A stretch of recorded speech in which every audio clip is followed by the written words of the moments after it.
हाँ भाई बच्चों, आ गए सब लोग। ज्वाइन कर लिया ऑनलाइन। एक बार थम्स अप कर दो बेटा,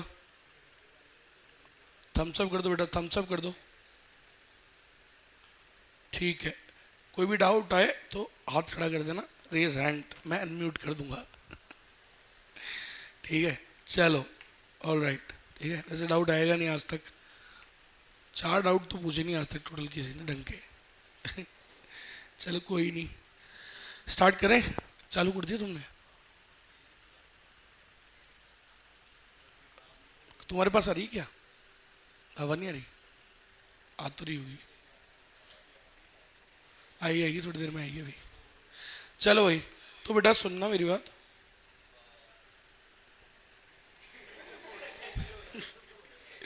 समझ तो क्या होगा तू, है ना? बंद कर दे।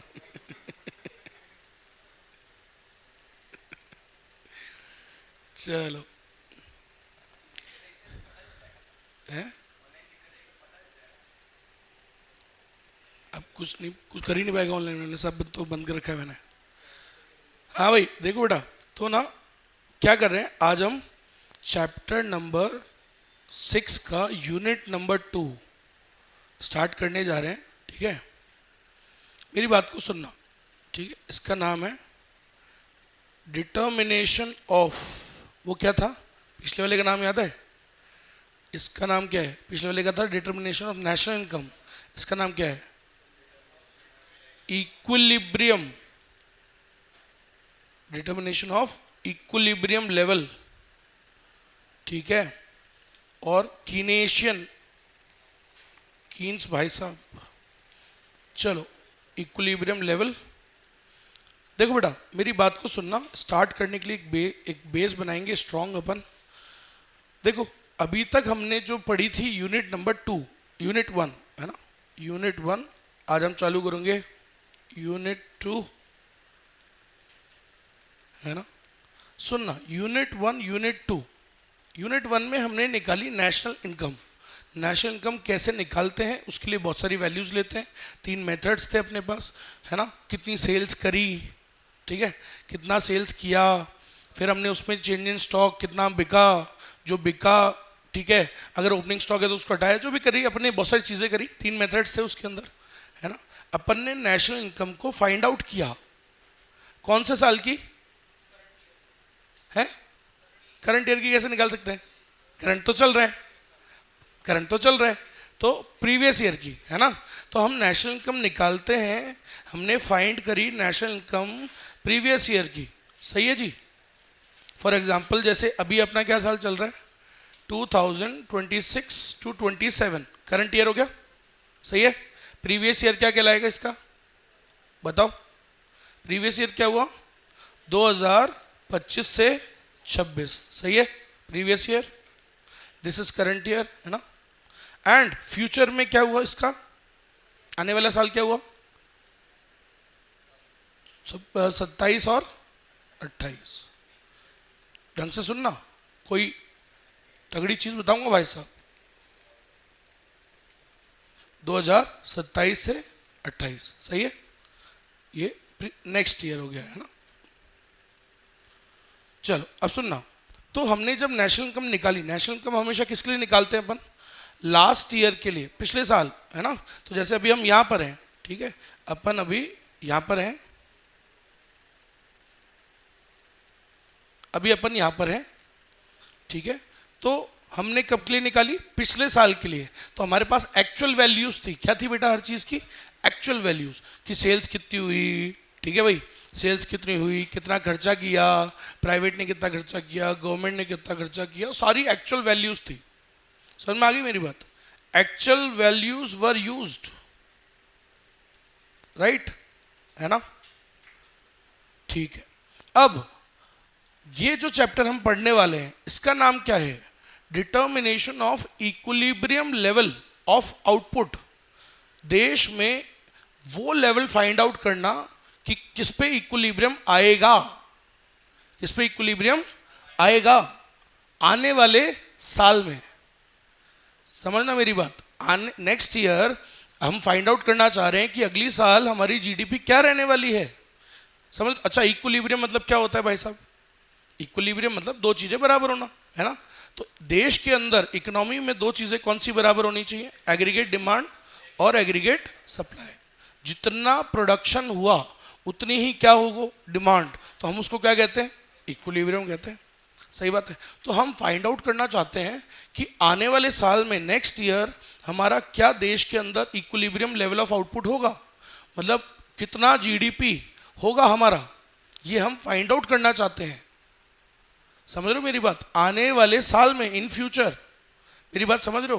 बोलो सर ये क्यों फाइंड आउट करना चाहते हैं, ये फाइंड आउट अपन इसलिए करना चाहते हैं कि हमें आइडिया लग जाए कि अगर मान लो नॉर्मली जितनी होनी चाहिए, अगर उससे कम है जीडीपी, तो हम क्या ले लेंगे कुछ उसके लिए आज से, we will take some necessary steps. सही है। अगर मान लो जो पोटेंशियल लेवल होना चाहिए उससे ज़्यादा हो रही है, तो उसके लिए भी हम स्टेप्स लेंगे, दोनों ही, क्योंकि ज़्यादा होना भी गलत है और कम होना भी गलत है। तो इसलिए हम फ्यूचर की निकाल रहे हैं आज बैठे बैठे, in 2026 and 27, in the present year, this is our present. यहाँ बैठे बैठे हम फ्यूचर का जीडीपी पता करना चाह रहे हैं कि कहाँ पे हमारे देश में इक्विलिब्रियम आएगा, किस जीडीपी पे, मतलब कितना होना चाहिए वो आउटपुट जहाँ पे इक्विलिब्रियम आ जाएगा, ये हम फाइंड आउट करना चाह रहे हैं। तो हमारे पास रियल वैल्यूज तो है ही नहीं, रियल तो है ही नहीं, तो सारी तो क्या वैल्यूज होंगी, प्लान, मतलब सोचिंग कितना हम सोच रहे हैं करने का, समझ रहे हो। तो बेसिकली हमारे पास रियल वैल्यूज है ही नहीं, रियल वैल्यूज थोड़ा ना है भाई, एक्चुअली तो कुछ घटा ही नहीं अभी, ये तो होगा फ्यूचर में। समझ गए मेरी बात। तो हमारी जो सारी वैल्यूज है वो क्या है बेटा, प्लान्ड वैल्यूज हैं, प्लान्ड वैल्यूज, ठीक है। और इसको इकोनॉमिक्स में दो वर्ड से कहा जाता है, आप जानते होंगे ऑलरेडी। एक्स, जो पुरानी वैल्यू, जो एक्चुअल वैल्यूज होती हैं, उसको हम कहते हैं एक्स पोस्ट वैल्यूज। पोस्ट मतलब चीज के होने के बाद, चीजें हो चुकी हैं उसके बाद रियल वैल्यूज है हमारे पास। समझ रहे हो मेरी बात। जैसे कल रात को हम गए, हमने चाय पी, चाय के साथ में एक सैंडविच खाया, तो real, we have real values की इतना पेमेंट हुआ। सही है भाई। अब आज मैं रात को कितना माहौल बनाऊंगा, कितना खर्च करूंगा, उसकी रियल वैल्यू तो है ही नहीं, क्योंकि वो चीज अभी घटी नहीं है। समझ रहे हो मेरी बात। तो उसकी प्लान्ड वैल्यूज है, कितना करने का सोच रहा हूं, समझ रहे हो मेरी बात, है ना। एक्सपेक्टेड वैल्यूज है, रियल वैल्यूज नहीं है। तो इसको क्या बोलते हैं बेटा, इकोनॉमिक्स में एक शब्द होता है, इसको बोलते हैं एक्स एंटी, क्या बोलते हैं, एक्स एंटे वैल्यूज बोलते हैं। समझ में आ गई है मेरी बात, पक्का, कोई भी दिक्कत, ये बात समझ में आई। हम ये चैप्टर में क्या पढ़ने वाले हैं, हमने पिछले में क्या पढ़ा था कि नेशनल इनकम पिछले साल की कैसे निकालोगे। Suppose we have arrived in the present year, अब हम पिछले साल के डेटा से क्या निकाल रहे हैं, नेशनल इनकम। तो national income was about past and this chapter is about कि हम फ्यूचर में हमारा जीडीपी या हमारे देश में इक्विलिब्रियम लेवल कहाँ पे अचीव होगा, जीडीपी कितनी होगी, हम ये फाइंड आउट करना चाह रहे हैं प्रेजेंट में बैठ के। समझ रहे। तो हमारे पास सारी चीज़ों की प्लान्ड वैल्यूज है। ये डिमांड और सप्लाई, ये भी रियल वैल्यूज है क्या, नहीं। कितना डिमांड हमारे देश में अगले साल होने वाला है, कितना प्रोड्यूसर्स आउटपुट बनाने वाले हैं, समझ रहे हो। How much quantity they are going to produce, how much quantity they are going to buy. सही है क्या मेरी बात, पक्का, ठीक है। ऑनलाइन भी जो बैठे हैं बेटा, सही है क्या, थम्स अप कर दो एक बार। 80% समझ में आया क्या, 80, क्योंकि हो सकता है नॉन इकोनॉमिक्स वालों को 80% आए, अब आएगा ना, धीरे धीरे बढ़ेगा। चलो ठीक है, देखो तो स्टार्ट करें ये चैप्टर। समझ में आया कि हम इस चैप्टर में, ठीक है मैम, ठीक है। तो देखो हम क्या पढ़ने वाले हैं, है ना। आज आप देख रहे हैं, बहुत बढ़िया चैप्टर है, आपको मज़ा आएगा पढ़ने में। आपके पास इसकी प्रीवियस नॉलेज भी है, कुछ मैं भी दूंगा बढ़िया, कुछ नई नॉलेज आपको, कुछ कई कॉन्सेप्ट्स खुलेंगे आपके दिमाग में, अच्छा लगने लगेगा आपको ये चैप्टर, और अच्छा, मतलब ऑलरेडी अच्छा लगता हो, क्या पता। चलो तो स्टार्ट करते हैं यहाँ से। ये बेसिक्स अपन ने समझाया मैंने आपको, और दो वर्ड बताऊंगा, दो बेसिक समझाना चाह रहा हूँ मैं आपको। एक होता है, जैसे मैंने अभी आपको बोला कि देश में इक्विलिब्रियम हम देखना चाह रहे हैं कि अगली साल कहाँ पे हमारा इक्विलिब्रियम आएगा, कितना किस लेवल पर कितना आउटपुट हमको बनाना चाहिए, जीडीपी क्या होने वाली है ना। अब सुनना, दो वर्ड्स होते हैं, एक होता है इक्विलिब्रियम लेवल, जैसे मैंने अभी आपको बताया भी था, इक्विलिब्रियम लेवल क्या होता है? ये इक्विलिब्रियम लेवल सुनना, तो इक्विलिब्रियम लेवल क्या होता है, ये वर्ड क्योंकि मे भी कई लोगों को नहीं पता हो, तो इक्विलिब्रियम लेवल क्या होता है सर? देश में, मतलब इकोनॉमी में, माइक्रो इकोनॉमिक्स में तो पता ही है तुमको, मार्केट में इक्विलिब्रियम कब आता है? जब मार्केट की दोनों फोर्सेस बराबर होती हैं। तो ऐसे ही सर देश में इक्विलिब्रियम कब आता है?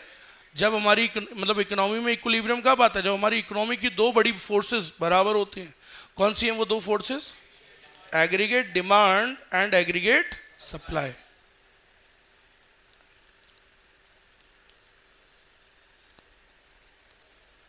एग्रीगेट डिमांड और एग्रीगेट सप्लाई, तो जहां पे जिस आउटपुट पर ये आ जाएगा, ठीक है, जहां पे हमारा जितना बायर्स खरीदना चाह रहे हैं उतना ही प्रोड्यूसर्स बेचना भी चाह रहे हैं, the quantity which all producers are willing to produce या विलिंग टू सेल, जितना वो प्रोड्यूस करने का सोच रहे हैं उतनी ही क्या हो जाए अगर डिमांड, तो उसे हम दोनों बराबर हो जाते हैं और उसे हम क्या कहते हैं? इक्विलिब्रियम लेवल हमने अचीव कर लिया, ऐसा हम कहते हैं। ठीक है, the quantity which all the buyers are willing to purchase. ठीक है सर, है ना? अब मेरी बात सुनना, एक और वर्ड आपको बताता हूं, एक और चीज क्या होती है, उसको बोलते हैं नेचुरल या full employment level, full employment equilibrium. इसका क्या मतलब है? देखो सर, इक्विलिब्रियम जो है वो जरूरी नहीं कि जैसे होता है बराबर तो आ जाती है चीजें, बराबर आने में क्या है, बराबर तो आ ही जाती है, बराबर आ जाती है, लेकिन क्या वो जितना हमारे देश में फुल एम्प्लॉयमेंट है, क्या सारे रिसोर्सेज फुल्ली एम्प्लॉयड है क्या? आज बताओ, अपना देश है इक्विलिब्रियम में तो अभी भी है भाई, चीजें चली रही हैं ना सर, ठीक ठाक है ना, मैच हो ही रहा है, इक्विलिब्रियम में तो अभी भी है हमारा देश, लेकिन क्या हमारे देश में क्या all the resources are fully employed? क्या जितना पैसा है सारा लगा हुआ है? क्या फुल एम्प्लॉयमेंट पे चल रहे हैं कि हम टॉप पे, पीक समझते ना, बिजनेस साइकिल पढ़ा है आपने, अपने पीक पे चल रहे हैं कि हम बिल्कुल फुलेस्ट पे? क्या all the resources are fully employed? सबके पास रोजगार है क्या? कोई भी खाली नहीं बैठा, सब कुछ लगा हुआ है देश में? नहीं, है ना? तो आप समझ गए, हम इक्विलिब्रियम तो हमारा है अभी भी, लेकिन हम अभी क्या है? अंडर एम्प्लॉयड है, the resources are under employed. समझ गए मेरी बात? और ऐसा ही होता है, in reality full employment achieve होता ही नहीं है, इतने बड़े देश में कहाँ से होगा सर? समझ में आ गई मेरी बात? तो हमेशा वी आर ऑलवेज इक्विलिब्रियम तो आता है, लेकिन हमेशा वो कम पे आता है, जितना हमारा मैक्सिमम हम अचीव कर सकते हैं फुल एम्प्लॉयमेंट, वहां तक हमारा कभी जाता ही नहीं। समझ रहे? ऐसा कभी होता ही नहीं सच में कि वो क्या बोलते हैं, फुल एम्प्लॉयमेंट आ जाए देश के अंदर, सारे रिसोर्सेज फुल्ली एम्प्लॉयड हो जाए, ऐसा तो मतलब सपनों में ही होता है सर, वही वाली बात है। समझ गए? तो नेचुरल या फुल एम्प्लॉयमेंट इक्विलिब्रियम क्या है? ऐसी सिचुएशन जहां पे where all the resources are fully utilized, fully employed। समझ गए? पूरे लगे हुए हैं, तो नेचुरल या फुल एम्प्लॉयमेंट उसको हम बोलते हैं। अब मतलब बेसिकली आपका जितना पोटेंशियल है अपन ने बिल्कुल मैक्सिमम पे, फुलेस्ट पे काम कर रहे हैं, ऐसा बहुत ही मुश्किल होता है सर कि सारे रिसोर्सेज अपने फुल्ली एम्प्लॉयड हो जाए। तो दो होते हैं, ठीक है? सोचो हमारा देश का इक्विलिब्रियम यहां आ जाए भाई साहब, मतलब जितना देश में, सोचो अपने देश में कितना पोटेंशियल है सर, फुल बहुत पोटेंशियल है, सोचो वहां तक हम पहुंच जाए और वहां पे आ जाए इक्विलिब्रियम, सर क्या ही मजा आ रहा है भाई साहब, सबके पास रोजगार हो, all the resources are fully employed, we are working to our fullest. ऐसा अगर हो जाए तो बहुत बढ़िया है, लेकिन होता नहीं है ऐसा, नॉर्मली तो नहीं होता है, सच बोलूं तो। ठीक है, ये इक्विलिब्रियम तो आ जाता है, लेकिन ये यहां पे आए, ये बहुत ही मुश्किल बात होती है। ठीक है, अब इसको मैं थोड़ा और आगे लेके जाता हूं इस टॉपिक को। इकोनॉमिस्ट दो प्रकार के थे हमारे, क्या है, इकोनॉमिक्स में जो बुजुर्ग हैं थोड़े सालों में मेरा भी नाम जड़ जाएगा उनमें। तो इकोनॉमिक्स में दो प्रकार के बुजुर्ग हैं सर। एक होते हैं क्लासिकल इकोनॉमिस्ट, क्या बोलते हैं उनको? क्लासिकल इकोनॉमिस्ट, जो कीन्स से पहले वाले होते हैं। जैसे वो होता है ना, अपना टाइम को हम देखते हैं, बिफोर क्राइस्ट, आफ्टर क्राइस्ट, सही है। अपन अभी कौन से वाले हैं? आफ्टर क्राइस्ट, सही है ना। मेरा ये मतलब छठा जन्म है, बिफोर क्राइस्ट भी हो गया था मैं, ऐसे छठा जन्म चल रहा है भाई, तो अभी आफ्टर क्राइस्ट में चल रहा हूँ मैं, समझ रहे हो। तुम्हारा पता नहीं कौन सा है, मेरा छठा जन्म चल रहा है, एक बच्चे का अगली बार देखेंगे। क्लासिकल इकोनॉमिस्ट तो कौन होते हैं भैया? कीन्स से, और कीन्स के बाद वाले, और कीन्स को क्या बोलते हैं भाई साहब? Modern economist. अब सुनना, ठीक है, मतलब बेसिकली आफ्टर कीन्स, लाइन बना दूं क्या? Keynes after, Keynes before. तो डोकरे बिफोर द कीन्स, बेसिकली 1936 कह सकते हैं। तो उससे पहले के जो डोकरे थे इकोनॉमिस्ट वाले, आपने जो जो नाम सुने हुए, एडम स्मिथ हो गया, अल्फ्रेड मार्शल हो गया, लॉट ऑफ देम, तो मेनली ये वाले तो थे। इनकी थिंकिंग अलग थी, इनकी थिंकिंग अलग थी। अब मेरी बात दो सुनना, दोनों की थिंकिंग में जो क्लासिकल इकोनॉमिस्ट थे, बेटा सुनना, ये क्या कहते थे? ये क्या कहते थे पता है?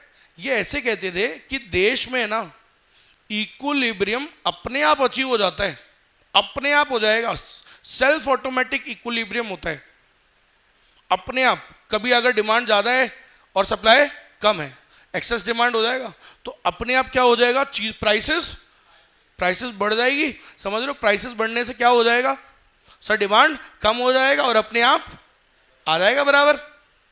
बोला यार, सेल्फ रेगुलेटिंग होता है, ऑटोमेटिक चलता है सब कुछ। ऐसा कौन कहता था? गवर्नमेंट को कुछ करने की जरूरत नहीं है, बोला वो अपने आप आ जाता है देश में इक्विलिब्रियम। समझ में आ गई मेरी बात, है ना। तो ऐसा कौन कहता था? Classical economist. लेकिन मॉडर्न इकोनॉमिस्ट जो थे, कीन्स, है ना, उनके बाद वाला कीन्स बेसिकली कीन्स ही है। जब वो आपने सुना होगा 1929 में ग्रेट डिप्रेशन आया ना, है ना, उससे पहले अपन चलो लिख देते हैं। क्या कहना था क्लासिकल इकोनॉमिस्ट का? क्या कहना था बताओ? That economy automatically achieves the equilibrium.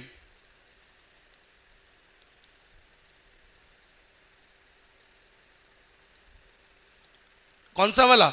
वही नेचुरल, मतलब फुल एम्प्लॉयमेंट, मतलब जो जितना हमें मैक्सिमम, मतलब अपना फुल एम्प्लॉयमेंट तक पहुंचना है ना, चाहते तो हम सभी यही हैं कि वहां तक पहुंचे देश, लेकिन वो ये कह रहा है, बोले यार वो अपने आप पहुंच जाता है, समझ रहे हो। Economy automatically achieves the full employment equilibrium. Economy कैसी होती है? सेल्फ रेगुलेटिंग होती है, कुछ करना नहीं पड़ता, ऑटोमेटिक होती है, ठीक है। गवर्नमेंट को कुछ करने की जरूरत कुछ, ये बनाना नहीं आता मेरे को, कुछ हिंदी ऐसे लिखना, कुछ करने की जरूरत नहीं है, सही है जी। अपने जो ट्रेडिशनल फंक्शंस है गवर्नमेंट को वो करने चाहिए, लिख नहीं रहा हूं, गवर्नमेंट के ट्रेडिशनल फंक्शंस, ये कहते थे क्लासिकल इकोनॉमिस्ट। बोला भैया गवर्नमेंट तुमको कुछ करने की जरूरत नहीं है, इकोनॉमी अपने आप कैपिटलिस्ट इकोनॉमी है, अपने आप मार्केट वो डिमांड सप्लाई से चलती है, अपने आप वो फुल एम्प्लॉयमेंट इक्विलिब्रियम अचीव कर लेगी। अगर वो कम है तो अपने आप वो उसे सेट कर लेगी। समझ में आ गई मेरी बात? अगर कभी एक्सेस डिमांड होगी या कभी एक्सेस सप्लाई होगी, वो अपने आप अचीव कर लेगी, अपने आप प्राइस में चेंजेस आ जाते हैं, प्राइस और वेजेस में, है ना, वो अपने आप इक्विलिब्रियम अचीव कर लेगी। ऐसा कौन कहता था? क्लासिकल इकोनॉमिस्ट, ठीक है। और बोला गवर्नमेंट, बोला तुम्हें कुछ नहीं करने की जरूरत है, सब अपने आप हो जाएगा, ठीक है, तुम बस अपनी औकात में रहो, ट्रेडिशनल फंक्शंस परफॉर्म करो, इकोनॉमी में दखलंदाजी मत करो, ऐसा ये लोग कहते थे, ठीक है। नो गवर्नमेंट इंटरवेंशन, गवर्नमेंट को कोई इंटरवेंशन नहीं करनी चाहिए, किसमें? इकोनॉमी में, सिस्टम में, समझ रहे हो सर? बोलो सर इकोनॉमिक सिस्टम में कुछ दखलंदाजी करने की जरूरत नहीं है, बोला अपने ट्रेडिशनल फंक्शंस करो बस। कौन से होते हैं ट्रेडिशनल फंक्शंस? जैसे कि बोला देश में internal law and order maintain करो, कोई लड़ाई दंगे ना हो, पुलिस वो सिस्टम बनाओ, लॉ एंड ऑर्डर का सिस्टम बनाओ, कोर्ट जस्टिस ये सब है ना, कोर्ट सिस्टम्स बनाओ, जुडिशियल सिस्टम बनाओ, और बोला एक्सटर्नल थ्रेट से बचाओ। बस ये 3 काम करो, बाकी और वो पार्क वार्क बनाओ, बस पार्क वार्क पब्लिक गुड्स बनाओ। समझ में आ गई मेरी बात? बस बाकी इकोनॉमी में कुछ बोलने की जरूरत, अपने आप वो अचीव कर लेगी इक्विलिब्रियम, तुम्हें कुछ करने की, कुछ एडिशनल कुछ करने की जरूरत नहीं है। ऐसा कौन कहते थे? Classical economist. लेकिन इनकी छोटी बड़ी हो गई, बोलना तो मैं कुछ और जा रहा था, लेकिन इनकी क्या हो गई? छोटी बड़ी हो गई। कब? जब 1929 आया, उसका क्या आया? ग्रेट डिप्रेशन आया। समझ में आ गई मेरी बात? तो इन्होंने जो जो कहा था उनकी हो गई छोटी बड़ी, क्योंकि वो इनके अकॉर्डिंग ही चलते थे हमेशा 1929 से। अब वो प्रॉब्लम जैसे आ गई डिप्रेशन, चलो एक बार आ गया, लेकिन ठीक भी तो हो जाता है भाई।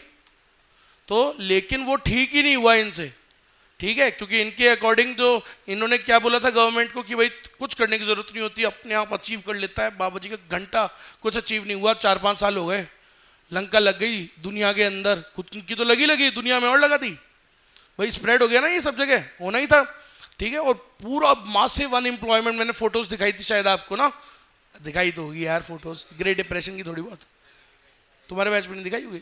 हाँ तो तुम ऐसे लीड तो दूसरे बैच में दिखाई थी ऐसे गूगल पे दिखा के एकदम बढ़िया।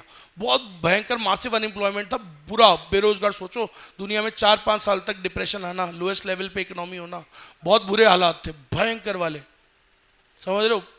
हंगर, लोग मर रहे हैं, मतलब बहुत ज्यादा बुरे हालात। आप समझ जाओ कि मैं क्या कहना चाह रहा हूं, है ना। तो वो ठीक ही नहीं हो रहे थे। ठीक कैसे हो? इनको कॉज ही नहीं समझ में आ रहा था। जब रीजन ही समझ में नहीं आ रहा था कि ये हुआ क्यों, तो उसका सॉल्यूशन कैसे ढूंढोगे? डॉक्टर कैसे करता है? डॉक्टर वो कैसे निकालता है इलाज? सर पहले इसको क्या ढूंढता है? कॉज, क्योंकि कॉज को ठीक करेगा तभी तो इलाज होएगा, सही है। तो उनको तो कॉज ही नहीं समझ में आ रहा था, तो समझ में आ गई मेरी बात? तो ये ठीक भी नहीं कर पाए, एंड एट द एंड फिर वो जो बढ़ते बढ़ते टाइम काफ़ी ज़्यादा निकल गया, इकोनॉमी अपने आप अचीव कर ही नहीं पाई। दुनिया को रियलाइज होने लगा, बोले ये तो भूतिए हैं क्लासिकल इकोनॉमिस्ट, इनकी बातें नहीं माननी चाहिए, इनके कहने से तो लंका लगी पड़ी है, ठीक भी नहीं कर पा रहे, हाथ खड़े कर दिए इन्होंने। तो बोले भाई साहब सॉरी, माफ़ कर दो। समझ में आई मेरी बात? फिर आया कौन? कीन्स आया, और भी कई इकोनॉमिस्ट है, ऐसी बात नहीं है। ऐसा कीन्स का नाम पॉपुलर हुआ, लेकिन कुछ देर वर अदर इकोनॉमिस्ट ऑल्सो जिन्होंने कीन्स से पहले भी सही एडवाइस दे दी थी गवर्नमेंट को, बट उन्होंने कोई एक वेल डेवलप्ड बैकअप में उसमें कोई थ्योरी नहीं दी। कोई बात को बोलने के लिए पीछे क्या देना चाहिए? एविडेंस। जनता दुनिया क्या मांगती है? बोले यार सबूत दो, यार एविडेंस दो, कुछ बैकअप थ्योरी दो उसकी। तो बाकियों ने भी अच्छे एडवाइस दिए थे कुछ लोगों ने, लेकिन उनके पास कोई सपोर्टिंग एविडेंस नहीं था। बट कीन्स ने हर चीज़ फुल प्रूफ करके दी। बोले देखो मैं बताता हूँ कि ये तुम्हारी लंका क्यों लगी, समझ रहे हो मेरी बात? तो उसने फिर अपना बताई बातें। तो उसने क्या कहा? सबसे पहले तो कहा, इनको गालियां दी मॉडर्न ये क्लासिकल इकोनॉमिस्ट को, beep beep beep beep beep. क्या कहा मॉडर्न इकोनॉमिस्ट ने, कीन्स ने? बोला ये क्लासिकल इकोनॉमिस्ट होते हैं, beep beep beep beep beep, इनकी बातें नहीं माननी चाहिए। इकोनॉमी डज नॉट ऑटोमेटिकली, उसने सबसे पहले क्या बोला? बोला ये अपने आप कुछ नहीं होता दुनिया में। मजाक चल रहा है क्या? अपने आप कुछ नहीं होता भाई साहब। Economy does not automatically achieve the natural या full employment equilibrium. Full employment अपने आप अचीव नहीं हो जाता सर। समझ में आ गई मेरी बात? ऐसा कौन कह रहा था? कीन्स ने बोला। बोला it does not automatically achieve the equilibrium, अपने आप इक्विलिब्रियम नहीं आता है सर। समझ में आया? उसके लिए एफर्ट्स करने पड़ते हैं। गवर्नमेंट को क्या करना पड़ेगा? कुछ भी सेल्फ रेगुलेटिंग नहीं होता। Nothing is automatic, nothing is self regulating. क्या करने पड़ेंगे गवर्नमेंट को? गवर्नमेंट को क्या करने पड़ते हैं? एफर्ट्स। गवर्नमेंट को इकोनॉमिक फंक्शंस, इसको बोलते हैं बेटा इकोनॉमिक्स में फिस्कल फंक्शंस। क्या बोलते हैं बेटा? गवर्नमेंट को करने पड़ेंगे सर, पॉलिसीज बनानी पड़ेगी, समझ रहे हो? पॉलिसीज बनानी पड़ेगी, तब जाके क्या आएगा? बोलो तभी क्या आएगा? तभी क्या अचीव कर सकते हैं? तभी फुल एम्प्लॉयमेंट अचीव हो सकता है, वरना ऑटोमेटिकली कुछ नहीं हो सकता। और सुनना एक और वर्ड, इनका क्या कहना था कीन्स वालों का, क्लासिकल वालों को? बोला अपने आप आ जाती है इक्विलिब्रियम सर। जैसे मैं आपको समझाऊं, देखो अगर उन्होंने क्या कहा कि कभी भी अगर मान लो एक्सेस डिमांड है, एक्सेस डिमांड क्या होती है बताओ? अरे एक्सेस डिमांड क्या होती है सर? जब डिमांड किससे ज्यादा हो जाए, ठीक है, तो बोला ऑटोमेटिकली ना भाई साहब क्या होगा, ऑटोमेटिकली देखो ऑटोमेटिक यार बोलो प्राइस बढ़ जाएगी, समझ रहे हो, और क्वांटिटी क्या हो जाएगी, कम हो जाएगी, समझ में आ गई, और इक्विलिब्रियम आ जाएगा, ऐसे ही आ जाएगा बस। लेकिन भाई साहब ठीक है, अपने आप प्राइस बढ़ जाएगी, प्राइस बढ़ेगी और क्या बोलते हैं, प्राइस बढ़ेगी तो चीजों का प्राइस बढ़ेगा, डिमांड क्या हो जाएगा, कम, ठीक है, जिससे क्वांटिटी क्या हो जाएगी, कम हो जाएगी, अपने आप वेजेस भी एडजस्ट कर लेगी, समझ रहे हो मेरी बात, प्राइस बढ़ जाएगी, वेजेस बढ़ जाएगी, सब कुछ हो जाएगा। अब अपने आप वो बढ़ जाता है, अपने आप बढ़ जाएगा, कम हो जाएगा, ऑटोमेटिक हो जाएगा सब कुछ। लेकिन भाई साहब इनका क्या कहना था, कीन्स का, इन्होंने सही बोला, इन्होंने बोला भैया प्राइस और वेजेस अपने आप कुछ नहीं होता, प्राइस वेजेस रिजिड होती है, क्या होती है, फ्लेक्सिबल नहीं होती, वो अपने आप नहीं चेंज हो जाती। तो इसने क्या कहा भैया, nothing is self regulating, price and wages कैसे होते हैं भाई साहब, आर रिजिड, ऐसे अपने आप कैसे ऑटोमेटिकली हो जाएगा भाई साहब, समझ रहे हो मेरी बात, वो रिजिड होते हैं, ऐसा ही इन्होंने कहा कि वो अपने आप ऑटोमेटिक कुछ नहीं होगा कि यार डिमांड ज़्यादा होगी सप्लाई से तो प्राइस बढ़ जाएगी, ऐसा कुछ नहीं होता, वो रिजिड होते हैं, वो वहीं अटके रहते हैं। आगे बात समझ में। और प्राइस और वेजेस नॉर्मली कैसे होते हैं सर, डाउनवर्ड होते हैं, कैसे होते हैं, डाउनवर्ड होते हैं, ऐसी एक लाइन डाल दी। चलो इसके अलावा बाकी सब बताओ, सब समझ में आ रहा है? तो अपने आप कुछ इक्विलिब्रियम नहीं आता सर, अपने आप थोड़ी देश नेचुरल लेवल को अचीव कर लेगा, गवर्नमेंट को क्या करने पड़ते हैं सर, एफर्ट्स डालने पड़ते हैं। आपको इसका रियलिस्टिक एग्जांपल फिर देता हूं मैं। अभी आपके कोविड आया, कोविड-19 आया, कोविड-19 में पूरी दुनिया में एक तरीके से इकोनॉमिक डिप्रेशन आया था, सभी देशों में इकोनॉमी लोएस्ट लेवल पे आ गई थी, क्योंकि भाई लॉकडाउन लग रहा था, आनी ही थी। अरे लॉकडाउन लग रहा है यार, आदमी घर में बैठा है, काम धंधे पे जा ही नहीं रहा, तो जीडीपी तो गिरेगी ना सर, सही है, डिप्रेशन आ गया था। लेकिन कैसे फटाफट से इंडिया मतलब one of the fastest growing in that, हमने बहुत जल्दी रिकवरी करी। क्यों करी रिकवरी, इंडियन रिकवरी बहुत फास्ट थी, क्यों, वॉज फास्टेस्ट, बहुत जल्दी इकोनॉमी ने रिकवर किया, काय की वजह से, because of government efforts, because of government efforts. मेरी बात समझ में आई क्या सभी को? एक लाइन और यहाँ पे मैं जोड़ देता हूँ, फिर ये बात वापस नहीं करनी पड़ेगी, नहीं तो फिर कभी वापस करनी पड़ जाएगी ये टॉपिक। तो सुनना क्या कहा कीन्स ने कि इकोनॉमी अपने आप ऑटोमेटिकली इक्विलिब्रियम अचीव नहीं करती है सर, उस गवर्नमेंट को एफर्ट्स डालने पड़ेंगे, गवर्नमेंट को पॉलिसीज वगैरह बनानी पड़ेगी, फिस्कल पॉलिसी, मॉनेटरी पॉलिसी, सुना है आपने, है ना, ये सब बनानी पड़ेंगी, तभी वो इक्विलिब्रियम अचीव हो सकता है, ठीक है। और उसने एक और बात बोला उस ग्रेट डिप्रेशन के बारे में, क्या बोला कीन्स ग्रेट डिप्रेशन के बारे में? तो कीन्स ने बोला फॉर ग्रेट डिप्रेशन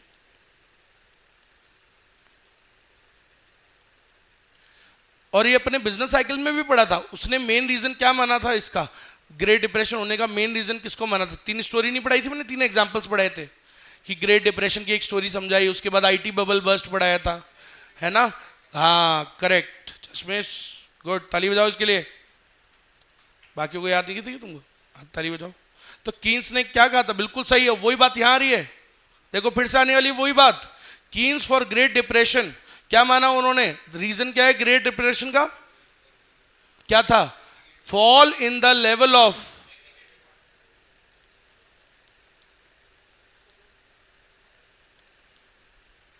यही बताया था मैंने बिजनेस साइकिल में। और सुनना, इसी में बस एक लाइन और बता रहा हूं फिर काम खत्म है। तो क्या कहा सुनना बेटा, कीन्स ने कहा, Keynes said that economy does not achieve equilibrium on its own, economy doesn't achieve equilibrium, वो कब तक इक्विलिब्रियम अचीव नहीं करेगी, अंटिल, अब सुनना, until there is insufficient spending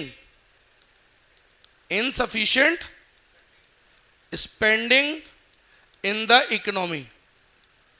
जब ग्रेट डिप्रेशन आया तो 1929 से 1932 तक बुरे हालात भाई साहब, लंका लगी पड़ी, और उसका रीजन मैंने आपको बताया था कि डिमांड क्या हो गई थी, जरूरत से ज्यादा, बहुत ज्यादा कम हो गई थी। तो उसने यही कहा, कीन्स ने बोला देखो भैया डोकरों, अपने आप इक्विलिब्रियम नहीं आएगा, ये जब तक ठीक नहीं हो सकता तुम्हारे हालात, जब तक ये जो कम हो रही है ना स्पेंडिंग, ये जो जनता कम खर्च कर रही है, डिमांड क्या है, जरूरत से ज्यादा डाउन चल रही है, जब तक ये चल रहा है ना तब तक तो कुछ नहीं अचीव होगा। कब होगा ठीक ठाक सब कुछ, जब तक, जब ये ठीक हो जाएगा, क्या, इनसफिशिएंट स्पेंडिंग ठीक हो जाएगी, मतलब डिमांड बढ़ेगी। समझ रहे हो, जब तक तुम एग्रीगेट डिमांड को बढ़ाओगे नहीं, जब तक एग्रीगेट डिमांड डाउन रहेगी ना, जब तक क्या होएगा, इक्विलिब्रियम अचीव नहीं हो पाएगा। तो कैसे ठीक हो सकती है, बोला गवर्नमेंट को कुछ क्या करने पड़ेंगे, government will has to take some, has to make some policies, has to make some policies to, क्या बढ़ाने के लिए, to increase the spending. Government को कुछ ऐसा करना पड़ेगा जिससे क्या बढ़े, देश में स्पेंडिंग इंक्रीज हो जाए। और गवर्नमेंट क्या कर सकती है बताओ, पब्लिक एक्सपेंडिचर करेगी, क्या बनाएगी, रोड्स, क्या बनाएगी, ब्रिजेस, क्या बनाएगी, डैम्स, क्या बनाएगी, सी पोर्ट्स, क्या बनाएगी। ये सब बनाने से क्या होगा सर, रोड्स वोड्स, हाईवे वाईवे, सर इससे लोगों को रोजगार मिलेगा, काम धंधा बढ़ेगा, पैसा मिलेगा, पैसा मिलेगा तो डिमांड बढ़ने लगेगी। अपने आप घंटा ही अचीव नहीं होता इक्विलिब्रियम, गवर्नमेंट को क्या करने पड़ेंगे sir, government has to take some necessary steps, तो उससे कि वो इनसफिशिएंट स्पेंडिंग को ठीक करेंगे, तभी इक्विलिब्रियम अचीव हो पाएगा। समझ में आई मेरी बात। और क्या कहा कीन्स ने, जब तक तुम एक इक्विलिब्रियम अचीव नहीं हो सकता, जब तक आपके देश में क्या हो रही है, इनसफिशिएंट स्पेंडिंग। आया कि नहीं आया समझ में। मैं डायरेक्टली चालू कर सकता था ये चैप्टर, लेकिन आपको जब तक ये बेस नहीं समझाया जाए तो ठीक से मजा नहीं आएगा कि हम किसका चैप्टर पढ़ने वाले हैं, क्योंकि उसका ये बेसिस है, उसकी सोच है, थिंकिंग उसकी, अगले आपको उस आदमी की थिंकिंग पता होगी, तभी तो आप पूरा चैप्टर उसके अकॉर्डिंग पढ़ पाओगे। आई कि नहीं आई बात समझ में। ये जितनी बातें बताई मैंने, इतनी सारी की सारी पढ़ ली थी कि 12वीं क्लास में, सही से बता दो ना, दिल पे हाथ रख के, सारी 100% होगी नहीं, किताब में ही नहीं होती है। आगे बात समझ में, पूरी की पूरी तो हो सकती कुछ हो, लेकिन सारी तो होती नहीं है। अब सुनना स्टार्ट करने जा रहा हूं, ठीक है। चैप्टर अब स्टार्ट होने वाला है, कीन्स का चैप्टर। अब सुनिएगा सर, तो हमें क्या निकालना है इस चैप्टर में, आने वाले साल की, हम क्या निकालने वाले हैं इस चैप्टर में कि आने वाले साल में इन फ्यूचर जीडीपी कितनी होगी, सही है। तो उससे क्या होगा सर, अगर कम होगी तो, suppose if it is less, तो गवर्नमेंट क्या लेगी, कुछ एक्शंस लेगी, पॉलिसी में चेंजेस करेगी, जरूरत से। अगर वो क्या है, if the future GDP is, है ना, is not according to the natural level to full employment, अगर मान लो वो फुल एम्प्लॉयमेंट पे नहीं है, कम है, तो उसके लिए भी गवर्नमेंट क्या लेगी, स्टेप्स। या अगर ज्यादा है, इफ इट इज मोर, समझ लो, if it is over full employment, if it is under full employment, if it is over full employment, तो गवर्नमेंट क्या लेगी सर, कुछ चेंजेस करेगी। समझ रहे हो मेरी बात। अपने आप कुछ नहीं होता, गवर्नमेंट का रोल बहुत जरूरी होता है। Economy does not achieve equilibrium on its own. आया समझ में सबको, पक्का। तो चलो स्टार्ट करने जा रहा हूं बेटा। क्या निकालना है हमको इस, मतलब बेसिकली इस चैप्टर में हमको what we have to find out कि आने वाले साल में जीडीपी कितनी होगी, कितना प्रोडक्शन होगा, और उतनी ही अगर डिमांड हो जाए और फुल एम्प्लॉयमेंट तक प्रोडक्शन हो जाए तो मजा ही आ जाए सर। ड्रीम, अपनी ड्रीमी सिचुएशन क्या है, कहां पहुंचना चाहते हैं सर। देश में सोचो जितना प्रोडक्शन मैक्सिमम हो सकता है उतना हो जाए, जितना फुलर एम्प्लॉयमेंट हो सकता है उतना हो जाए सर, सबके पास काम धंधा हो, all the resources are fully employed, ऐसा हो जाए, और सर उतनी ही डिमांड हो जाए, मजा ही आ जाए सर, ना ज्यादा ना कम, सपने में ही होता है सर। चलो सर, तो सुनिएगा, इस चैप्टर को समझने के लिए we have to start from this. तो कीन्स ने क्या बताया भाई साहब, ये सब कीन्स ही चल रहा है। तो कीन्स ने बताया, बोला देखो मैं बताता हूं, तो समझे। Keynes said that there are, 3 models, models अरे इकोनॉमिक मॉडल्स भाई, वैसे वाले नहीं। तुम सुबह सुबह 3 मॉडल्स है ना, हंस जाते हैं जय सिंह यार, मतलब ये वो वाले मॉडल्स थोड़ी हैं वो, रैंप वॉक। अरे पढ़ाई करो यार फालतू सुबह। Keynes said that there are 3 models, ठीक है 3 मॉडल्स होते हैं इक्विलिब्रियम को समझने के लिए, तो 3 मॉडल्स के थ्रू समझाऊंगा, ठीक है। बोला 3 मॉडल्स कौन से होते हैं बेटा? बोला एक होता है 2 सेक्टर मॉडल। क्या होता है? 2 सेक्टर मॉडल। इसमें हम सोचते हैं कि यार इसमें ना, मतलब नॉर्मली मानते हैं कि भाई 2 ही सेक्टर्स होंगे इकोनॉमी के अंदर। एक होता है कौन सा? हाउस होल्ड, और एक होता है कौन सा? फर्म या प्रोड्यूसर या बिजनेस, कोई भी आप वर्ड यूज कर सकते हो। फिर उसने बोला भाई साहब फिर हम समझेंगे कि कैसे 3 सेक्टर मॉडल एक समझेंगे हम यहाँ मान के चलें कि भाई इकोनॉमी में मान लेते हैं 3 सेक्टर हैं, एक तो हाउस होल्ड है, एक फर्म है, और तीसरा सेक्टर क्या आ गया सर? गवर्नमेंट भी है, ठीक है सर। वहां पे इक्विलिब्रियम कैसा अचीव होगा वो भी समझेंगे। फिर हम समझेंगे जो आज की डेट में सबसे लेटेस्ट है, प्रैक्टिकल है सबसे ज्यादा, जिसको बोलते हैं 4 सेक्टर मॉडल। सर कोई भी देश की इकोनॉमी में 4 सेक्टर्स होते ही हैं सर आजकल, तो सर है कि नहीं सर? हाउस होल्ड भी होता ही है, फर्म भी होता ही है, गवर्नमेंट भी होती है, और सर दूसरे देशों से भी क्या करते हैं हम? फॉरेन एक्सपोर्ट, मतलब जो रेस्ट ऑफ द वर्ल्ड है वो तो होता ही है फॉरेन सेक्टर। तो आज की डेट में सर प्रैक्टिकली बात करें तो सर 4 सेक्टर्स होते ही हैं, है कि नहीं? है ना? तो बोलो सर सीधे 4 वाला ही पढ़ा दो ना लेटेस्ट। बेटा 4 वाली समझ जाते तो तुम ना बन जाते एपीएस। डायरेक्टली 4 वाला थोड़ी समझा जा सकता है, पहले क्या करना पड़ेगा? We have to go step by step, step by step, step by step. समझ रहे हो मेरी बात? तो पहले हम 2 सेक्टर समझेंगे, फिर हम 3 सेक्टर पे आएंगे, फिर हम 4 सेक्टर पे आएंगे। So this is how it goes. So let's start with 2 sector model. 2 sector model, model model बार बार बोलूंगा मैं, ऐसे खुश नहीं हो जाना है, ठीक है? मॉडल्स ही मॉडल्स आएंगे बेटा, यहाँ पे सीए बन जाओगे तो वैसे ही आएंगे मॉडल्स ही मॉडल्स। इकोनॉमिक मॉडल्स बहुत सारे आएंगे, बिजनेस मॉडल्स बहुत सारे आएंगे, है कि नहीं? सीए बन जाओगे तो। चलो तो ये हो गया, जगह कम पड़ जाती है इसमें, इधर जाना पड़ेगा तो थोड़ा सा। ठीक है भाई, देखो सब लोग, तो स्टार्ट कर रहा हूं, आप समझो ये चैप्टर अब स्टार्ट होने वाला है। स्टार्ट हो रहे हैं बेसिक्स के साथ। Basics basics basics.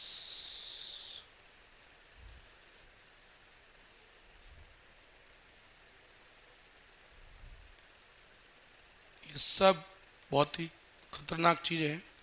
तो देखो स्टार्ट करने जा रहा हूं 2 सेक्टर मॉडल। बेटा देखो इसको बोलते हैं 2 सेक्टर मॉडल। क्या बोलते हैं? 2 सेक्टर मॉडल। 2 sector model. इसमें कितने सेक्टर्स हो? देखो कोई भी इकोनॉमी हो सर, है ना, इसमें हम मान के चलते हैं 2 सेक्टर्स होते हैं। एक होता है हाउस होल्ड, ठीक है, और एक होता है फर्म। हाउस होल्ड का काम क्या होता है? मैंने उस दिन बताया था, पहले भी पढ़ चुके हैं हम हाउस होल्ड क्या होता है। Household are the owners of, sir यही मालिक होते हैं फैक्टर्स ऑफ प्रोडक्शन के, and they are the consumers also, users, है ना, कंज्यूमर्स ऑल्सो। सही बात है, consumers of the goods and services. सही है। फर्म का काम क्या होता है सर? फर्म वो एंटिटीज होती हैं जो क्या करती हैं, वो एंटिटीज, वो ऑर्गेनाइजेशन होती है जो क्या करती है? प्रोड्यूसेस गुड्स एंड, सही है जी, है ना। अच्छा अब सुनिएगा बेटा, इकोनॉमी में ना 2 टाइप के फ्लो होते हैं, ठीक है।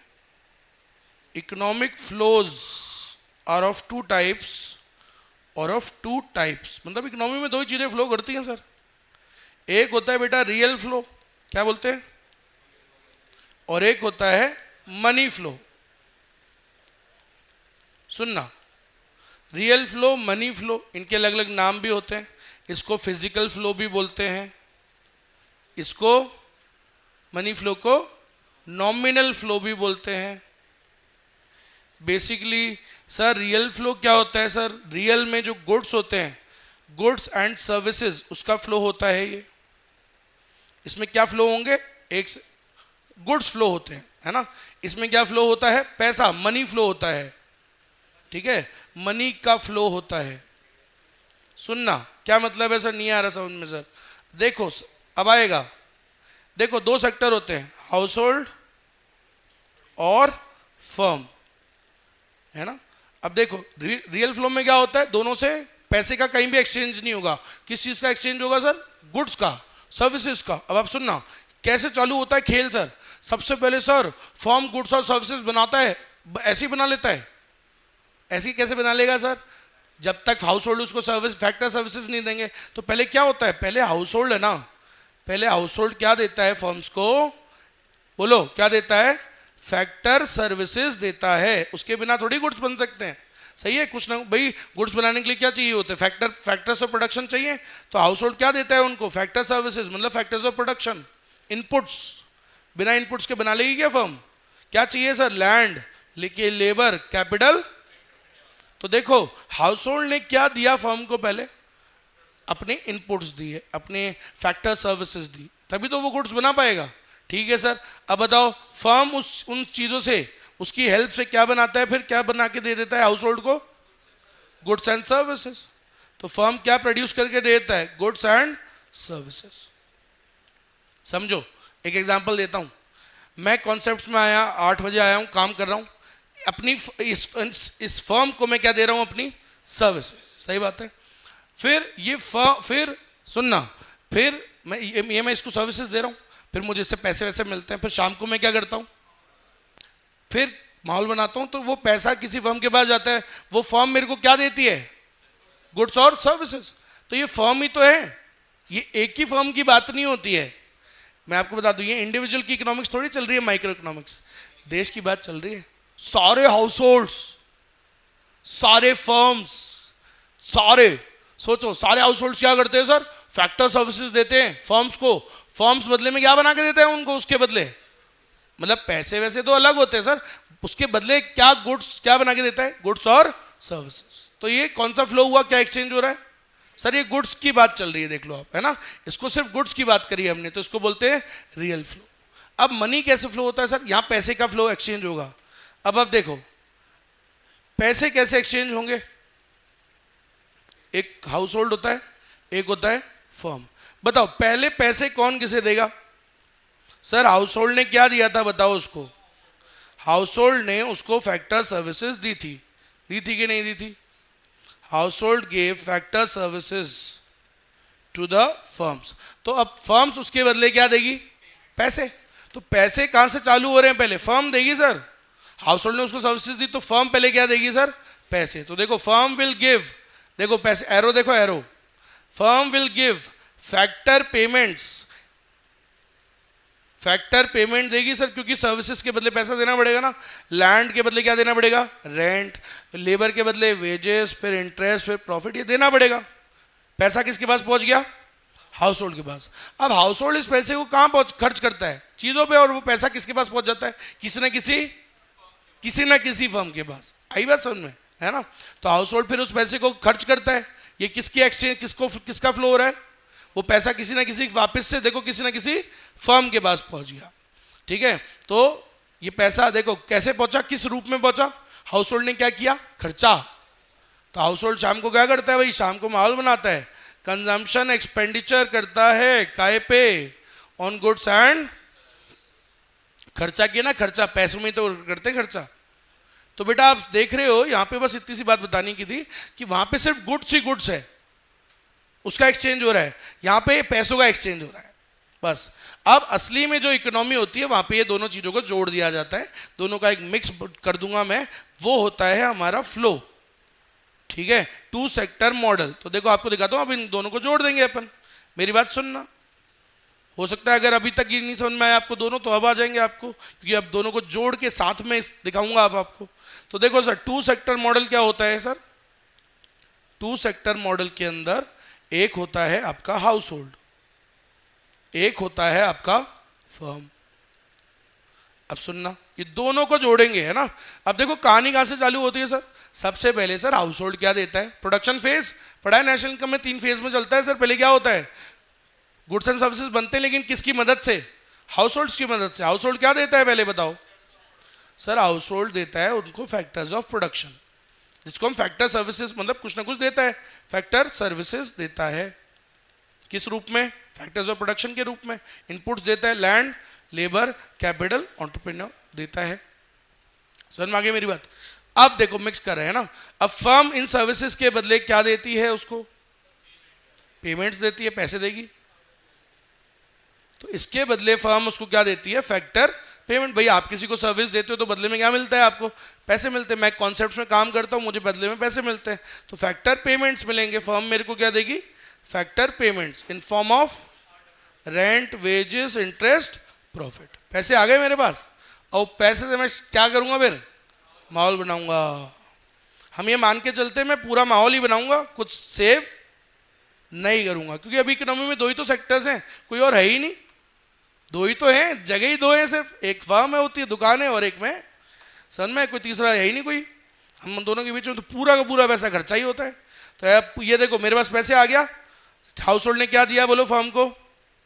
बोलो बोलो, हाउस होल्ड ने फर्म को क्या दिया? हाउस होल्ड ने फैक्टर सर्विसेज दी, फिर फर्म ने उसके बदले पैसा दे दिया, मेरे पास पैसा आ गया। अब उस पैसे से मैं क्या करूंगा? सर खर्चा करूंगा। तो देखो अब उस पैसे से मैं खर्चा करूंगा, देखो कैसे करूंगा? तो हाउस होल्ड विल मेक, खर्चा करूंगा, वो पैसा किसके पास जाएगा? फर्म के पास। तो उसको क्या बोलेंगे मेरे खर्चे को? Consumption expenditure. काय पे खर्चा करूंगा? On goods and services. सही बात है। और फिर पैसे दे दूंगा फर्म को जाके बोलूंगा, मैंने कहा भैया देना 2 बोतल। फिर फर्म मेरे को क्या देगी बदले में? पैसे दे दिए, अब क्या देगी फर्म? बोतल, गुड्स और सर्विसेज देगी। सही है कि नहीं है? तो भैया आपने फर्म को पैसा दिया, फर्म बदले में क्या बना के देगी आपको? गुड्स और सर्विसेज। तो इसमें दोनों चीजें जुड़ गई सर। ये होता है इकोनॉमी में जब दो सेक्टर्स होते हैं, तो बस ऐसी चलती है चीजें। हाउस होल्ड फर्म को क्या बना देगा? अपनी सर्विसेज, फिर फर्म उसको बदले में पैसे देगा। सही है। फिर वो पैसे से हाउस होल्ड क्या करेगा? खर्चा करेगा, गुड्स और सर्विसेज खरीदेगा, और फर्म को वो पैसे दे देगा, और वो फर्म क्या करेगी? उसको बदले में क्या बना के दे देगी? गुड्स और सर्विसेज। सही बात है? पक्का? तो ऐसे ये फ्लो चलता है। समझ में आ गया? बस ठीक है, समझना ही था, और ऐसा काम आएगा। देखो आगे तो स्टार्ट करने जा रहा हूं सर। यहां पे अब मैं आपको समझाने जा रहा हूं। सबसे पहले हम 2 सेक्टर मॉडल पढ़ेंगे। अभी 2-3 दिन ये चलने वाला है, 2-3-4 दिन चलने वाला है 2 सेक्टर। ढंग से देखना, क्योंकि इसमें बहुत सारे टॉपिक्स आएंगे। फिर 2 होने के बाद तो फिर टाइम नहीं लगता ज़्यादा, समझना मेरी बात को। तो 2 सेक्टर मॉडल अभी हमने समझा। इसमें 2 सेक्टर्स होते हैं, हाउस होल्ड होता है और फर्म होती है। हम मान के चलते हैं सर यहाँ पे पूरा पैसा, nothing is saved, nothing is saved, पूरा पैसा खर्च हो जाता है सर। टोटल प्रोडक्शन, जितने का प्रोडक्शन हुआ पूरे की इनकम हुई, पूरे जितने गुड्स बने पूरे के पूरे बिके, पूरा पैसों में कन्वर्ट हुआ, और पूरा का पूरा क्या कर देंगे? पूरे पैसों को हम क्या कर देते हैं? खर्च कर देते हैं। Total consumption, total production is equal to total income is equal to total consumption. समझ गए मेरी बात? ऐसा। और सुनिएगा, अब सुनो मेरी बात। देखो बेटा, स्टार्ट करने जा रहा हूं टॉपिक। देखो जब इनकम होती है ना, इनकम को मैक्रो इकोनॉमिक्स में किससे डिनोट करते हैं? वाई से। आज तक मैं माइक्रो में डिनोट करते रहता था, आई से। करते भी हैं वहां पे, क्योंकि वहां पे आई फ्री था। लेकिन यहाँ पे जो आई अल्फाबेट है वो फ्री नहीं है, वो इन्वेस्टमेंट को दे दिया जाता है। तो यहाँ पे इनकम के लिए हम वाई वर्ड यूज करते हैं, ठीक है। और जब आदमी के पास इनकम होता है बेटा, तो इनकम से 2 ही काम करते हैं, ठीक है। या तो कंजम्पशन करेंगे, है ना, या क्या करेंगे? सेविंग्स करेंगे। पैसे को खर्च करते हैं या फिर बचाते हैं, फिर बचा के जो भी करना है वो करते हैं, इन्वेस्ट करते हैं, जो भी है इच्छा आपकी। तो इनकम से 2 काम किए जाते हैं, कंजम्पशन और सेविंग। सही बात है। अब मेरी बात सुनना, कंजम्पशन जो है कैसे होता है? कंजम्पशन होता क्या है पहले तो बताओ सर। इनकम का वो पार्ट जो आपने क्या कर दिया? खर्च। डेफिनेशन बोले तो क्या होता है कंजम्पशन? जैसे मान लो आपकी इनकम है 1 लाख रुपए, 1 लाख रुपए की आपकी इनकम है, आपने उनमें से 80,000 खर्च कर दिए और 20,000 सेव कर लिए। सही है। तो इसकी डेफिनेशन क्या हुई? कंजम्पशन क्या होता है सर? 1 लाख का वो पार्ट जो अपन ने क्या कर दिया? स्पेंड कर दिया, ठीक है। So what is consumption? It is that part of income which is spent which is consumed, ये इनकम का वो पार्ट होता है जो आपने खर्च कर दिया काय पे, गुड्स और सर्विसेज पे। सेविंग क्या होता है, the unspent part of the income, जिसको आपने खर्च नहीं किया मतलब रख लिया। समझ में आई मेरी बात? तो उसे क्या बोलते हैं अपन, सेविंग। सेविंग क्या होता है, the unspent part of the income,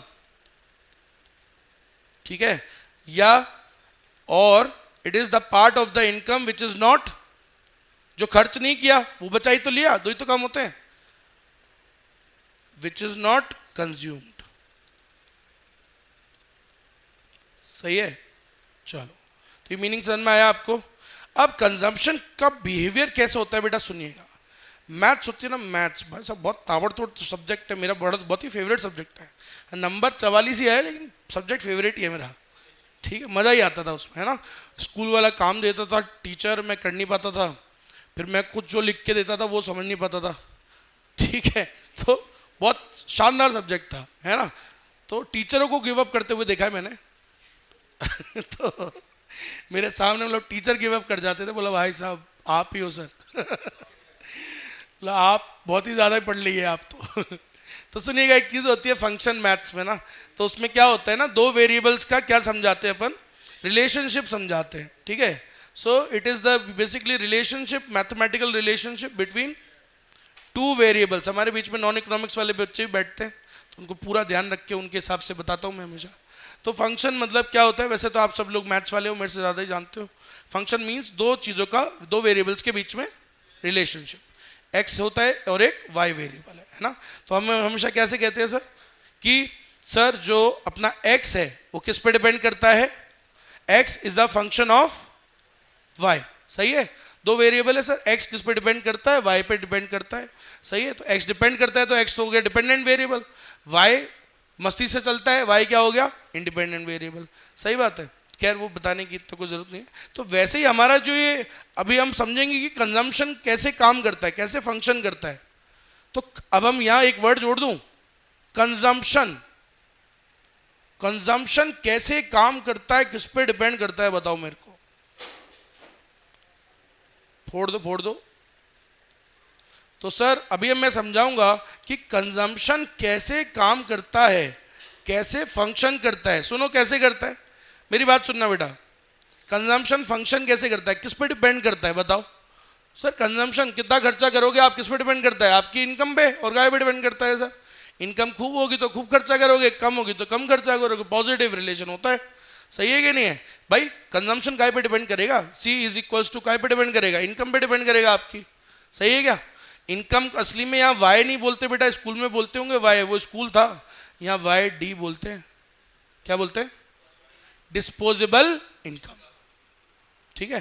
अब आपको बताता हूँ स्कूल में वाई क्यों बोल देते थे, क्योंकि हम मान के दो ही सेक्टर पढ़ते हैं स्कूल के अंदर, रियल में बता रहा हूँ वाई डी होता है। तो लेकिन स्कूल में हम दो वाई लिखते थे क्योंकि स्कूल में मानते थे there is no government sector. तो जब गवर्नमेंट नहीं होती तो पूरा पैसा आपके पास ही तो आता है। 100 रुपए का मेहनत करी तो ही तो सेक्टर है, हाउस होल्ड और फर्म। तुम गए नौकरी करी, मेहनत करी, मजदूरी करी, जो पैसे मिले पूरे पैसे ही तो मिले, कोई टैक्स थोड़ी दे के आते तुम, नहीं। लेकिन सर रियल में क्या होता है बताओ, दुनिया में आज ऐसा नहीं होता है। पहले अपन इनकम कमाते हैं, इनकम मिली पूरी की पूरी अपने हाथ में थोड़ी आती है, पढ़ाया था अभी वो डिस्पोजेबल इनकम, मांगते ले जाते हैं, मांगते सर मैं लास्ट में जो हाथ में आती है उसमें से भी पहले क्या देना पड़ता है, इनकम टैक्स। तो वाई नहीं आती है पूरे हाथ में, समझ रहे हो, वाई डी आता है हाथ में, disposable income which is ready for spending, तभी तो बोलते हैं डिस्पोजेबल इनकम, सही है। कैसे आता है वो, वाई माइनस टी, इनकम में से क्या माइनस होता है, टैक्स। तो असली में जब हम भी 3 सेक्टर पढ़ेंगे तो हम भी फिर वाई डी ही लिखना चाहिए हमें। वैसे लिखना तो आज भी वाई डी चाहिए, लेकिन ठीक है हम मान के क्या चल रहे हैं कि है ही नहीं गवर्नमेंट, तो गवर्नमेंट है ही नहीं तो पूरा पैसा, फिर तो कोई टैक्स है ही नहीं ना सर, समझो फिर तो वाई वाई है, वाई डी ही वाई है, क्योंकि कोई टैक्स तो है ही नहीं, सही है। बात समझ में आई, पल्ले बढ़ी।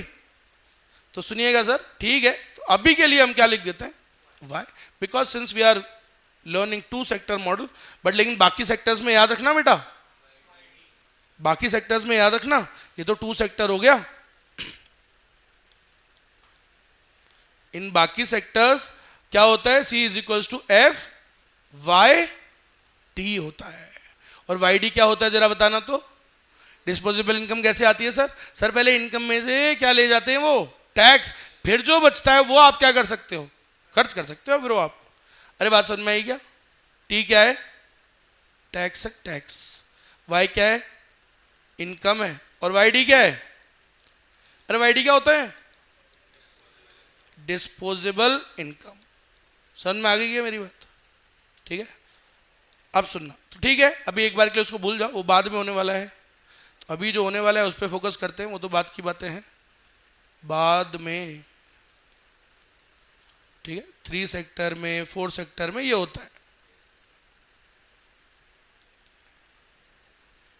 ठीक है सर, याद रखना, तो जब वो आएगा भूल मत जाना। हाँ भाई वापस आ जाओ, 2 सेक्टर 2 सेक्टर। ठीक है सर, नॉर्मली चलो आप भूल जाओ सर, 2 ही सेक्टर होते हैं ना सर। कंजम्पशन काय पे डिपेंड करता है सर? इनकम पे। तो और कैसे कंजम्पशन कैसे फंक्शन करता है sir? Consumption depends on, consumption क्या है? Dependent variable. किस पे डिपेंड करता है? इनकम पे। तो सर कैसे डिपेंड करता है? बड़ा सिंपल पॉजिटिव रिलेशन होता है सर। इनकम ज्यादा होगी तो कंजम्पशन भी ज्यादा करेगा आदमी, और इनकम कम होगी तो कंजम्पशन कम करेगा। डायरेक्ट रिलेशन होता है ना दोनों में, डायरेक्ट रिलेशनशिप होता है दोनों में। सही है, as income increases consumption will also increase. सही बात है, ओवर द ईयर्स मेरी इनकम बढ़ रही है तो कंजम्पशन भी बढ़ रहा है। ऐसे ही होता है सर, पॉजिटिव रिलेशन होता है ना। अब मेरी बात सुनिएगा, और भी बातें होती है लेकिन अब सुनिएगा। अब एक्चुअली में ना तो कंजम्पशन किस पे डिपेंड करता है? इनकम पर। लेकिन एक्चुअली इसको मैं थोड़ा ऑल्टरेशन करूंगा। क्या होता है सर? कुछ देखो, कंजम्पशन भी 2 प्रकार का होता है। कंजम्पशन भी 2 प्रकार का होता है। एक होता है ऑटोनॉमस और एक होता है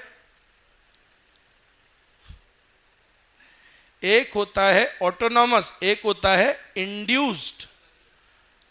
ठीक है, एक होता है ऑटोनॉमस, एक होता है इंड्यूस्ड कंजम्पशन। क्या मतलब है सर दोनों में?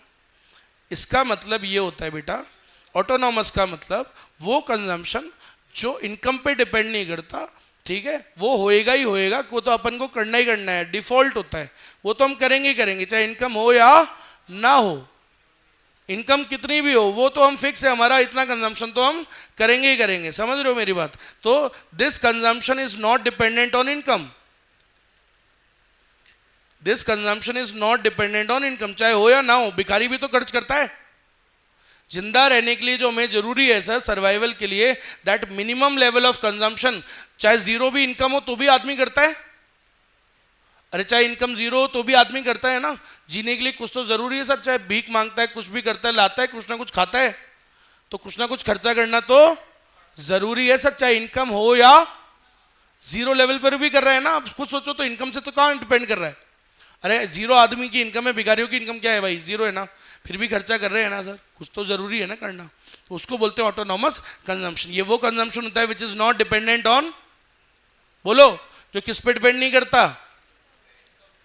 ठीक है, इनकम कम हो ज्यादा हो वो तो करेगा ही करेगा, समझ है ना। Even if income is zero तो भी क्या है, मिनिमम कंजम्पशन करेगा ही करेगा। उसको बोलते हैं ऑटोनॉमस कंजम्पशन।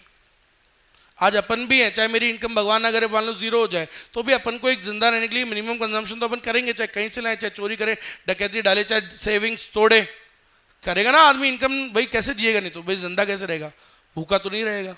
सोचो भाई नौकरी चल जाती है, आदमी क्या करता है फिर? पहले तो क्या करेगा, जितनी सेविंग्स कुछ होगी उसको तोड़ेगा। सही है, तो जीरो पे इनकम, देखो इनकम है जीरो फिर भी तो कर ही रहे हैं ना कंजम्पशन। तो ऐसे तो ये कहाँ डिपेंड कर रहा है इनकम पे? देखो इनकम नहीं है फिर भी कंजम्पशन कर रहा है, तो इसको बोलते हैं ऑटोनॉमस कंजम्पशन। और एक होता है जो इनकम के हिसाब से होता है, ये वो कंजम्पशन है which is dependent on income, which is dependent on income. तो मतलब इनकम के हिसाब से होता है। फिर ये इनकम ज्यादा होगी, और इनकम को कैसे डिनोट करेंगे? इनकम ज्यादा होगी तो ये भी ज्यादा करेगा, और इनकम कम होगी तो ये वाला भी ये कम करेगा। ठीक है, ये 2 प्रकार के होते हैं। ठीक है, तो असली में अगर मैं आपको कंजम्पशन फंक्शन लिखूं तो कंजम्पशन कैसे काम करता है वो समझना। तो कंजम्पशन एक्चुअली में इन रियलिटी कंजम्पशन कैसे काम करता है, देखो हर आदमी कुछ ना कुछ तो सर कंजम्पशन करेगा ही, फिक्स कंजम्पशन है वो तो वो करेगा ही करेगा। इसको सी बार भी बोलते हैं, सुनना।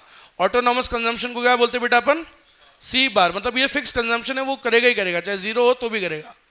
समझ रहे हो मेरी? ये तो हमेशा करता ही है। सी बार भी बोलते हैं, या इसको ए भी बुलाया जाता है। क्या बुलाया जाता है इसको? ए भी कहा जाता है।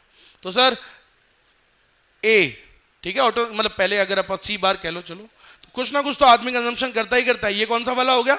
सर जो जिंदा रहने के लिए जरूरी है यार, 10 रुपए तो जरूरी है ना सर, सरकार भी देती है भैया फ्री में, 10 रुपए में खाना देती है गरीबों को, क्योंकि उनको भी पता है 10, और फिर उनको 8 रुपए तो देनी जरूरी है। अन्नपूर्णा योजना है एक गवर्नमेंट की, 8 रुपए दो और खाने की थाली, 8 रुपए में थाली, मतलब एक गरीब आदमी 8 रुपए तो कर सकता है, कहीं से जुगाड़ भीख मांगने में भी गुजर जाता है, आजकल तो बहुत हाई इनकम है। समझ मेरी बात? एक पार्टी देती है इतना तो 8 रुपए में खाना मिल रहा है सर, उसको भी पता है कि भाई मिनिमम कुछ ना कुछ जरूरी है जिंदा रहने के लिए, तो उस कंजम्पशन क्या बोलते हैं? सी बार प्लस। फिर जब आदमी की इनकम बढ़ती है तो और कंजम्पशन करता है, वो इनकम के हिसाब से होता है, ठीक है। अब तो उसको बोलते हैं अपन बेसिकली एमपीसी, एक वर्ड होता है मार्जिनल प्रोपेंसिटी टू कंज्यूम, मतलब आदमी की खर्च करने की क्या टेंडेंसी है, ठीक है। कईयों की टेंडेंसी होती है कि भाई आधा आधा खर्च करते हैं, मतलब इनकम है 100 50, आधा 50% खर्च करेंगे, 50 बचा लेंगे, भयंकर कंजूस उड़े होते हैं। कई होते हैं भैया 80% खर्च कर देते हैं, 20% बचा लेते हैं। समझ में आ गई मेरी बात? तो कई होते हैं जो 60% खर्च करते हैं, 40% बचाते हैं, तो ऐसे चलता है।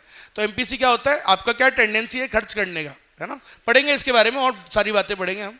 तो सर उस हिसाब से हम खर्च करते हैं एमपीसी, और ब्रैकेट में क्या लिख रहा हूँ? वाई, जो भी आपकी टेंडेंसी है। जैसे टेंडेंसी कुछ भी हो सकती है सर, जैसे मान लो एक देखो आपकी एमपीसी, मान लो आप खर्च करते हो कितना? 80%, तो बचाओगे कितना? 20%। समझ गए? इनकम अगर आपकी 100% है तो सही है। तो एक और आज आपको बात बताता हूं, मैंने क्या लिखा था? अच्छा, तो एक आपको बहुत इंपॉर्टेंट बात बताता हूं, कभी भूलना मत इस चैप्टर में। By assumption Keynes assumed that MPC is, कितना होता है पता है आपको? Always more than 0.5। हमेशा कीन्स ने क्या बोला? कीन्स का अजम्पशन है कि कीन्स मान के चल रहा है कि हमेशा देश के अंदर, ये देश की बातें चल रही है ना, ये आपकी और मेरी नहीं चल रही है, इंडिविजुअल माइक्रो इकोनॉमिक्स नहीं है, देश की बात है। देश के अंदर एमपीसी इज ऑलवेज, बोल रहा है वो कि ऑलवेज वो क्या होता है? मोर देन होता है, किससे? 0.5, मतलब 50% से, समझ में? 0.5 से ज्यादा होता है, ठीक है, और 50% से ज्यादा होता है हमेशा। 12th में भी शायद नहीं बताते ये वाली बात, नहीं बताते ना ये वाली, है ना? हाँ, तो बतानी चाहिए, पहले उनको खुद पढ़ना चाहिए फिर बताना भी चाहिए बच्चों, तो गलत है क्योंकि ये बात, ठीक है। तो याद रखिएगा कीन्स का अजम्पशन है, बात है ये कि हमेशा जो है वो हमेशा 0.5, इसलिए मैंने कितना लिखा उधर? 80। हम मान के चल रहे हैं 0.5 से ज्यादा ही होता है सर नॉर्मली, ऐसा कौन मान के चल रहा है? कीन्स, अजम्पशन है हमारा। तो देश का जो एमपीसी है वो हमेशा आधे से ज्यादा ही खर्च करते हैं, आधा आधा नहीं करते, मतलब थोड़ा ज्यादा, 50 से थोड़ा ज्यादा, लेट से 51 या 49 हो जाए, कुछ भी 50 से ज्यादा ही होना चाहिए, ठीक है, इतनी सी बात। और सुनिएगा सर, अब तो सर ये आपने कुछ लिखा इधर कि कंजम्पशन कैसे होता है सर, कंजम्पशन, टोटल कंजम्पशन कैसे आता है, आदमी कैसे कंजम्पशन करता है सर? जिंदा रहने के लिए कुछ ना कुछ जरूरी है, प्लस जितनी भी उसकी इनकम होती है उस हिसाब से वो खर्च करता है, ठीक है। फॉर एग्जांपल मेरी 80% है, मान लो मेरी इनकम है लेट से 10,000 रुपए, और मेरे को जिंदा रहने के लिए जरूरी है भैया कम से कम 10 रुपए, तो बताओ मेरा कंजम्पशन कितना आएगा? बताओ कंजम्पशन कितना आएगा सर? जिंदा रहने के लिए कितना जरूरी है? 10, वो तो मिनिमम है सर, जरूरी है ही है, ठीक है। प्लस मेरी इनकम कितनी है? 10,000, उसका कितना मैं नॉर्मली खर्च करता हूं? 80%, तो 0.8 खर्च करता हूं, तो बताओ कितना आ जाएगा? तो सर 10,000 जब मेरी इनकम थी तो मैं उसका 80% खर्च करता हूं, तो 8,000 तो ये हो गए, प्लस 10 तो मैं हमेशा खर्च करूंगा ही करूंगा, चाहे इनकम हो या। तो सर असली में कंजम्पशन कितना आया मेरा? 8,010 रुपए आ गया टोटल कंजम्पशन। कंजम्पशन बहुत ही एक इंपॉर्टेंट पार्ट है इस चैप्टर में, बहुत ही इंपॉर्टेंट पार्ट है। क्यों? क्योंकि आप याद करो हम पढ़ रहे थे इक्विलिब्रियम, क्या पढ़ रहे थे? इक्विलिब्रियम, है ना। देश में इक्विलिब्रियम कब आता है? एडी जब किसके बराबर हो? एएस के बराबर। आपने अभी प्रीवियस चैप्टर पढ़ा था, प्रीवियस चैप्टर में 3 मेथड्स पढ़े थे, ठीक है, product method, income method, expenditure method. Expenditure method में क्या पढ़ा था, कैसे हम निकालते हैं कि देश में कितना खर्चा होने वाला है, जीडीपी, एमपी, जीडीपी कैसे निकाला था हमने सर, चार वो सबका ऐड कर दिया था अपन ने कि कौन कितना खर्चा करने वाला है ना। तो कैसे निकाला था sir, AD sir household खर्चा करता है, हाउस होल्ड भी खर्चा करता है, फिर फर्म भी खर्चा करती है, याद आया, फिर गवर्नमेंट भी खर्चा करती है सर, नॉर्मली 4 सेक्टर है तो, और rest of the world foreign sector भी करता है। तो कैसे निकाला, कैसे निकालते हैं जीडीपी एमपी, हाउस होल्ड जो खर्चा करता है उसको बोलते हैं सर सी, क्या बोलते हैं, हाउस होल्ड काय पे खर्चा करता है, कंजम्पशन पे खर्चा करता है, सही बात है, हाउस होल्ड काय पे, कंजम्पशन पे खर्चा करेगा, फर्म काय पे खर्चा करेगी, इन्वेस्टमेंट पे खर्चा करेगी, इन्वेस्टमेंट आई बोलते हैं। गवर्नमेंट क्या करती है सर, गवर्नमेंट भी अपने खर्चे करती है, गवर्नमेंट परचेजेस, और फॉरेन सेक्टर वाले को क्या बोलते हैं, एक्स माइनस एम। तो आपको याद होगा कि एडी कैसे निकालते थे हम, ठीक है, तो एडी मतलब सॉरी जीडीपी एमपी कैसे निकालते थे सर, ऐसे निकालते थे हम, चारों चीजों को ऐड करते थे खर्चे को, सही बात है। तो अब सुनिएगा सर, सी बहुत ही एक इंपॉर्टेंट कंपोनेंट है, एग्रीगेट डिमांड। दो सेक्टर में अगर हम बोलें तो दो सेक्टर में, अगर मान लो दो ही सेक्टर हैं, चार है ही नहीं, दो ही हैं, दो हैं तो हाउस होल्ड है और फर्म है, तो हाउस होल्ड क्या करेगा, कंजम्पशन करेगा, फर्म क्या करेगी, इन्वेस्टमेंट करेगी, सही है, कोई दिक्कत, दो ही तो सेक्टर्स हैं। फर्म फर्म चीजें क्यों खरीदती है, इन्वेस्ट करने के लिए, हाउस होल्ड क्यों खरीदता है, खर्चा करने के लिए, सही है। अच्छा सर अगर तीन सेक्टर हो तो,